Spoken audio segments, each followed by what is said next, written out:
Gjatë vizitës së tij 2 ditore në Vietnam, presidenti i Kinës, Xi Jinping, theksoi se nuk ka fitues në një luftë tregtare dhe paralajmëroi për pasojat e mundshme të tarifave të larta që SBA-ja dhe Kina kanë vendosur për importet e njëri tjetrit. Në një editorial të publikuar në mediat shtetërore të Vietnamit dhe Kinës, Xi kërkoi që shtetet të mbrojnë me vendosmëri sistemin multilateral të tregtisë dhe lidhjet ndërkombëtare, duke theksuar se lufta tregtare mund të dëmtojë zinxhirët global të furnizimit dhe të krijojë pasiguri për zhvillimin ekonomik të shteteve të ndryshme. Ai gjithashtu përmendi nevojën për të pasur një mjedis të hapur dhe bashkëpunues që të mundësojë rritje të qëndrueshme dhe përfitime të ndërsjella për të gjithë palët.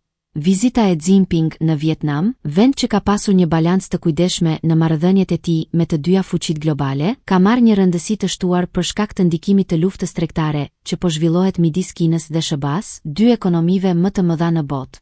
Vietnami ka qenë një prej vendeve që ka pësuar ndikimin e tarifave të larta të vendosura nga administrata Trump, veçanërisht në fillim të prillit, kur Washingtoni vendosi tarifa prej 46% për mallrat vietnameze.